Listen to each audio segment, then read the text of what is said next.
My guest today is Cameron Hanes, the endurance athlete, bowhunter, author, and entrepreneur.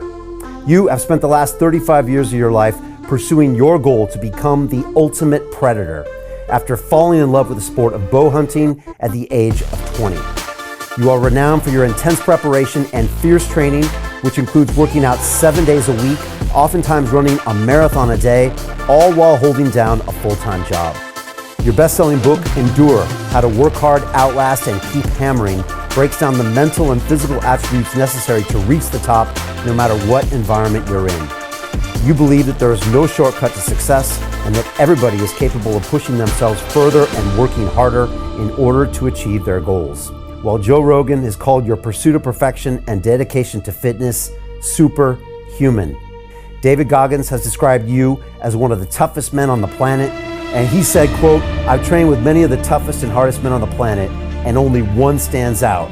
That one is Cameron Hanes." He says, "I used to think I was out here alone, never thinking someone was out there working as hard as I was. I now know there is another." With the bow hunting lifestyle in the mountains, nothing is given, everything's earned. Mostly what inspires me is the fear of failure. I put so much into what I do to be the best I can be, and it doesn't mean anything. That doesn't guarantee anything. You know, I'm hunting a wild animal, I'm trying to bring it down, and so until that actually happens, it's all just a dream and a vision, and it's hope. I hope that I have paid my dues and worked hard enough, but when it finally does happen, the first time of the year, every season, it's like a weight has been lifted off my shoulders, and I know that all the sacrifice has been worth it again. You know, I don't expect everybody to do what I do. Your body gets used to what you ask of it. If you don't ask much of your body, it's not going to give you much. If you ask a lot, it's going to give you a lot. So it's a pretty simple formula. The key for me is just getting out the door. So for anybody, I would say just get out the door and just try to improve upon where you were the day before. I don't feel like I'm overly talented. I feel like I work very hard, and I feel like that's the only reason I've had the success that I've had. For those who have said that I do too much, I'll say thank you.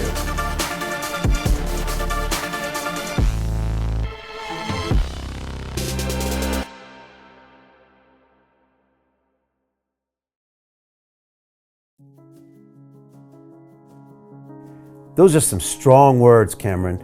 I mean, when you hear things like that from David, and you've obviously built a relationship with him, what's that like to hear things like that? Because, you know, that's a big statement. Yeah, I mean, to me, it feels like he's talking about somebody else. I mean, I'm like, oh, that guy sounds like a badass. I wonder who that is, because to me, I know my weaknesses. I know how I hurt every morning when I get up. I know, you know, on a run, I might want to quit, but I just got to keep pushing. And so it seems like it's not me, because I know I'm not superhuman. I know I have a lot of weaknesses. So it's a little surreal, yeah. You know, what I find interesting is when I think of the two of you, you know, I think of David, who obviously had this traumatic childhood, and yours wasn't a walk in the park, and we could definitely talk about that.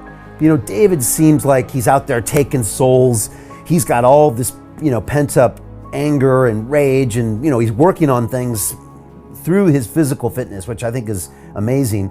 But you're almost a different character, but you're also both putting in similar results.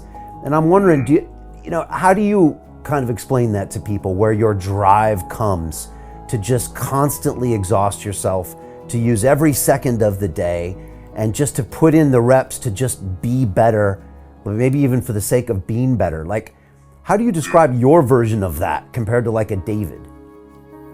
I'm not really sure what David, how he goes through it in his head. For me though, I feel like the only thing I have to offer is hard work. I don't feel like I have this talent, this natural ability, this professional athlete type skill. So I'm like, well, my thing is I can offer hard work, and I just got to ride that. So I just punch that time clock every day, whether it's, you know, for 26 years, it was at a regular 9 to 5. And then I would do everything that I do on the side. I since have retired since the beginning of October. October 3rd was my last day at work. And now it's just same thing, same mindset, punching the clock, but in a different way. And it's I feel like that's my skill. That's my talent, is that I will outwork people.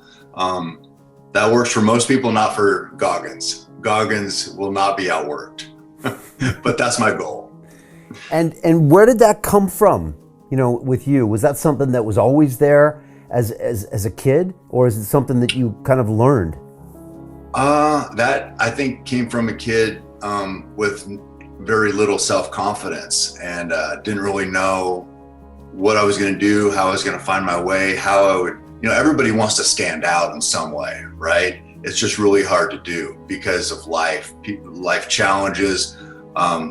Sometimes you can't overcome even your own flaws. And so once I was able to like overcome that and be like, okay, if I can just make the most of what I have, who knows what's going to happen? So that's been my mindset. I'm just like, I'm going to overcome, I guess, my weaknesses, do everything I can with the goal in mind of, is this helping me? Is this helping me become a better person? And so that's just all I do every day. And at the end of the day, if I've sacrificed and I've worked hard and I feel like I've punched that clock, like I've said, then I feel good, and we do it again the next day.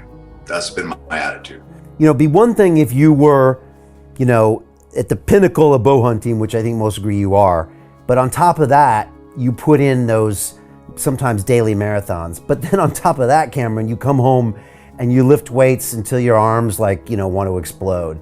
And then on top of that, then you go shoot some more arrows when, you know, your arms are shaking. And it's like, it seems like you take that to the extreme. Why do all that?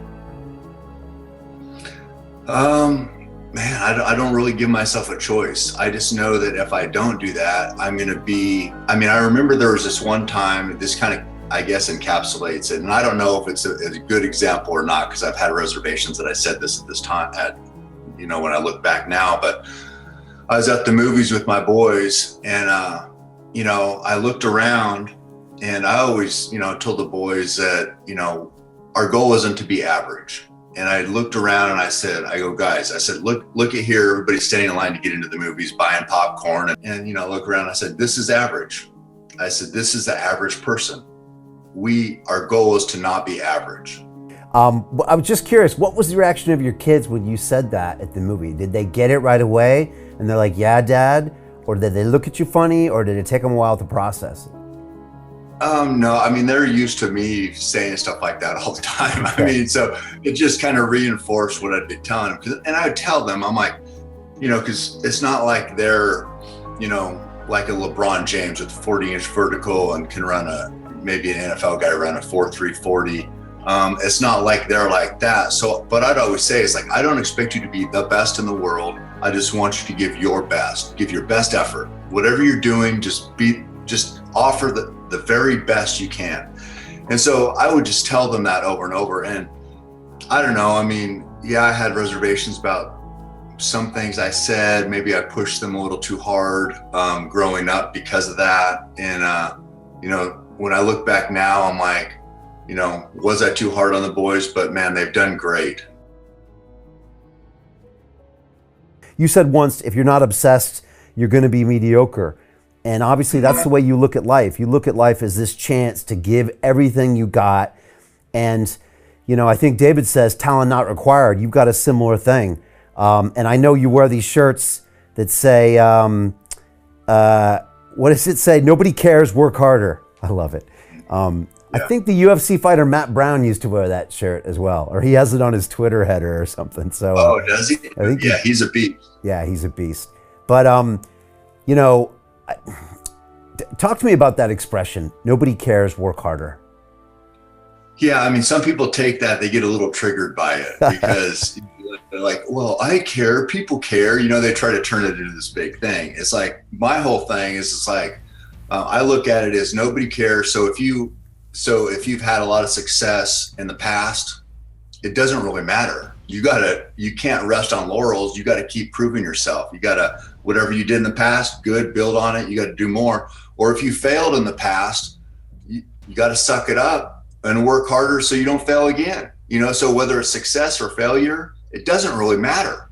What matters is how much work you're going to put in and what trajectory you're going to be on after whatever happened, the failure or success. So that's how I look at it. I don't look at it like, well, nobody cares that you accomplished this thing and you should be celebrated. It's fine. Celebrate yourself, get a pat on the back. It's all good, but it doesn't really matter, because I know that no matter what I've gone through, whatever failure I've had, no matter how bad I've hurt, somebody might listen to you and they might let you vent. They don't really care.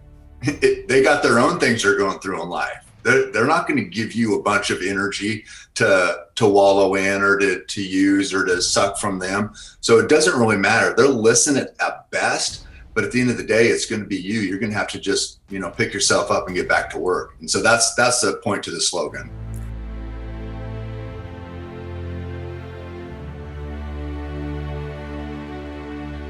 Society today is too easy, I believe. And so that's why I think that's kind of the draw for me to pushing myself the way I do, physically, mentally.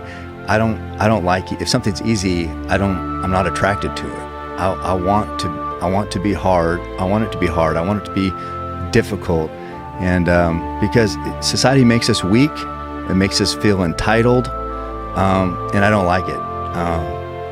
I don't, every day I feel like, unless I'm beat down or tired or whatever, I don't feel like I achieved what I needed to achieve that day.